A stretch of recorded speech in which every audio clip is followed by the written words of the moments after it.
पाकिस्तान बताता रहा, तामुल का मुजाहरा करता रहा, भारत की समझ में नहीं आया और अब उसको ये नतीजा भुगतना पड़ रहा है। तो भारत से मिस कैलकुलेशन हो गई है, उसने अपने आप को बहुत बड़ा समझ लिया था और हमें बहुत छोटा समझ लिया था।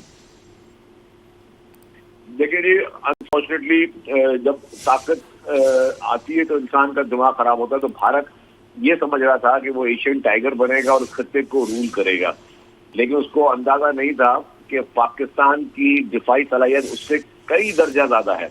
अगर आप देखें कि उनके जो राइफल तैयार थे, जो बिलियन ऑफ डॉलर में लिए गए थे, जिस तरीके से उसको चिकनाचूर किया हमारी एयरफोर्स ने, उसके बाद भारत मानने के लिए तैयार नहीं था। फिर मैंने कल तो एक ट्वीट किया जिसमें मैंने पूरी वेबसाइट का जिक्र किया जो आज तमाम आपकी लीडिंग इंग्लिश न्यूज़पेपर में छपी हुई थी। तो हमने एविडेंस भी दिए कि आपके ये जहाज आपके गिर चुके हैं, जिसको आप मानने के लिए तैयार है। भारत के लिए सब और मुश्किल का सवाल ये है कि भारत नुकसान भी उठा रहा है और मान भी नहीं पा रहा। भारत की जो डिफेंस सलाहियत मुतासर हो रही है, भारत उसकी शिकस्त को तस्लीम भी नहीं कर पा रहा। तो ये सारी चीजें जो है भारत के लिए और भारत की हुकूमत के लिए, भारतीय अफवाज के लिए एक शर्मनाक अमल से भारत गुजर रहा है। भारत स्ट्रॉमा में गुजर रहा है। वो अपने ताकत के जिस नशे में था, उसकी ताकत को चिकनाचूर पाकिस्तान ने बनाया, क्योंकि पाकिस्तान दिफाई तौर पर लाख दर्जे बेहतर सलाहियत और थे। सिर्फ आपका हथियार नहीं लड़ता, हथियार चलाने वाला का जज्बा भी लड़ता है। पाकिस्तान के पास जज्बा भी है, हमारी फोर्सेस के पास वो हिम्मत भी है, हमारे फोर्सेस के पास वो वतन से मोहब्बत भी है। उस वतन के इश्क में जिस तरीके से हमारी फोर्सेस उसको जवाब दे रही है, वो उनके पास नहीं है। उनकी फोर्सेस की वो मॉरल्स नहीं है, उनकी फोर्सेस का वो जज्बा नहीं है। शर्जील भाई, आप माशाल्लाह बड़े सीनियर सियासतदान हैं और बड़े सियासतदान हैं। आप मुझे ये बताएं कि मोदी ने ये सारा ड्रामा रचाया अपने इलेक्शंस के लिए, अपनी सियासत के लिए, लेकिन पाकिस्तान के इस जवाब के बाद अब मोदी का पॉलिटिकल कैरियर आप क्या देखते हैं? देखिए, ये बहुत अनफॉर्चुनेट है कि भारत में वज़ीर आज़म मोदी है, और मैं सिर्फ एज इल्जाम तराशी के हिसाब से नहीं कह रहा। आप देखें, जब नरेंद्र मोदी वज़ीर आज़म नहीं थे तो उनकी यूनाइटेड स्टेट्स ऑफ अमेरिका में एंट्री में बैन था जी। यूएसए ने कहा था कि ये शख्स यूएसए में दाखिल नहीं हो सकता क्योंकि उसकी इंतहा पसंद है, उसके क्रिमिनल रिकॉर्ड की वजह से। अनफॉर्चुनेटली इंडियन डेमोक्रेसी के हवाले से एक क्रिमिनल इंडिया का प्राइम मिनिस्टर बन गया, जिसने हमेशा इंतखाबात से कबल एक जंगी जुनून किया। पहले पुलवामा किया, उसमें भी उनको मुंह की खानी पड़ी, और फिर उन्होंने कश्मीर पे जिस तरीके से सैंक्शंस की और कश्मीर का स्टेटस चेंज करने की कोशिश की, ये सारी उसकी उस नफरत अंगेज सोच की वकासी करती है। और फिर उन्होंने सिखों पे हमले किए, कनाडा में सिखों को उन्होंने मारा, मुसलमानों पे हमले की। तो हमेशा माइनॉरिटी के ऊपर वो इस तरह रहे। लेकिन अब जो फिर इंतखाबात के सिलसिले में मोदी ने ये किया है, मैं समझता हूं कि ये, और मैं आपको एक प्रेडिक्शन दे रहा हूं आपके चैनल के तहत, कि आप चंद दिनों में देखेंगे कि भारतीय अवाम भारतीय हुकूमत के खिलाफ निकलेंगे। भारतीय मुख्तलिफ पॉलिटिकल पार्टीज भारतीय हुकूमत के खिलाफ, भारतीय अफवाज के खिलाफ निकलेंगी। तो ये जो शुरुआत भारत ने की है, इसका मेरी अपनी जो पॉलिटिकल एक असेसमेंट है, maybe I am wrong, but मेरा एक सिक्स सेंस ये काम कर रहा है कि इस वक्त भारत में भारतीय हुकूमत के खिलाफ एक इंकलाब आने वाला है। कि वो भारत की जिसकी इकॉनमी ठीक थी, सब चीजें बेहतर थी, वो मोदी के इस जंगी जुनून की वजह से वो बैंकरप्ट होगा।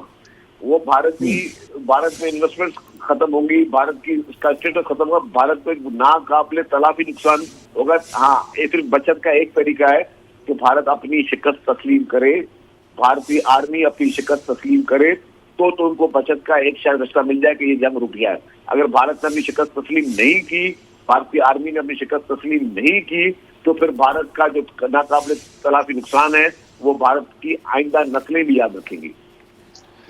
शर्जील भाई, 3.5 घंटे में अमेरिकी सेक्रेटरी ऑफ स्टेट का फोन आ गया हमारी आर्मी की क़यादत को, और फिर उन्होंने दोबारा फोन किया इशाक डार साहब को।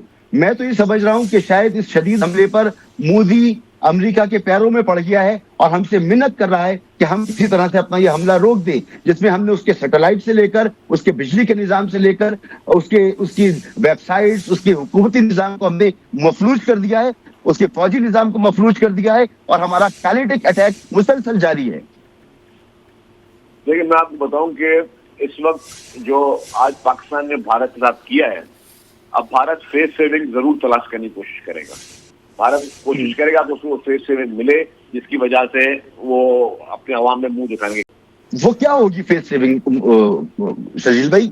इसके बाद क्या फेस सेविंग रह जाएगी? वही होगी कि वो इंटरनेशनल कम्युनिटी को इन्वॉल्व करेगा, जिसका आपने एक मिसाल दे दी। भारत इंटरनेशनल कम्युनिटी को जरूर इन्वॉल्व करेगा कि उसको कोई फेस सेविंग मिल सके, और जिसकी वजह से वो जो है अपनी जान छुड़ा सके और उसको कोई मतलब वो एग्जिट मिल सके, क्योंकि वो शुरुआत उसने की, अब एग्जिट जो है उसको पता है कि वो पाकिस्तान के हाथ में।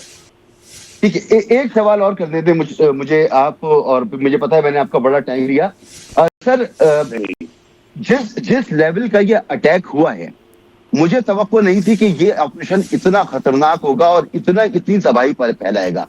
आपको इसकी तवक्को थी कि ये इतना शदीद हमला होगा, और इसके बाद भारत के पास चाहे इंटरनेशनल कम्युनिटी को भी वो इन्वॉल्व कर ले, लेकिन जो उसका नुकसान हुआ है उसकी आवाम भी देखेगी, उसकी दुनिया भी देखेगी। उसके पास मुंह छुपाने की तो कोई जगह नहीं, सिवाय इसके हम इस हमले के बाद रुक जाएं। देखिए जी, कल भी आपने डीजी आईएसपीआर की प्रेस कॉन्फ्रेंस सुनी है, तो उन्होंने कहा था कि हम तब तक चैन से नहीं बैठेंगे जब हम भारत को जवाब ना दे दें। तो जो भारत को आज जवाब मिला है, मैं समझता हूं कि ये इस वक्त वो एक सख्ते में होंगे, और वो उस सख्ते में भारत जो है वो उस वक्त वहाँ पे मॉर्निंग का जो है वो समा है, वहाँ पे लोग अफसोस में होंगे। उनकी पूरी फौज, उनकी पूरी मिलिट्री जो कैपेसिटी थी, कैपेबिलिटी थी, वो सारी की सारी पूरी तरीके से एक्सपोज हो चुकी है। और इस वक्त वो, मैं उर्दू में कहूंगा कि इसको वो कहते हैं कि थप्पड़ की गूंज पूरे भारत में सुनी होगी। जी, और आप क्या आखिर में पैगाम देना चाहेंगे एक ऐसे अटैक पर जो प्योरली प्रोफेशनल है, मिलिट्री इंस्टॉलेशन को अटैक किया जा रहा है और भरपूर तरीके से अटैक किया जा रहा है? बिल्कुल, ये पाकिस्तान ने बहुत ही मेच्योरिटी का मुजाहरा किया। पाकिस्तान ने किसी सिविलियन आबादी में ये अटैक्स नहीं किया, बरक्स इसके कि भारत ने सिविलियन आबादी पर अटैक्स किए, मासूम शहरियों को, मासूम बच्चों, नौजवान बच्चों को उन्होंने शहीद किया। लेकिन पाकिस्तान ने फिर भी मेच्योरिटी का एक मुजाहरा करते हुए उनकी सिविलियन पॉपुलेशन को बिल्कुल टच नहीं किया, जो उनकी मिलिट्री इंस्टॉलेशन थी उस पर अटैक किया। और ये मैं समझता हूँ कि ये उनके लिए एक सबक है कि इंसान के पुत्र बन जाए, और इंसान के पुत्र बनेंगे तो उनका इसमें है, और वो अपनी शिकस्त तस्लीम करें और अपने आप को इस चीज से दूर रखें। Thank you. बहुत शुक्रिया, बहुत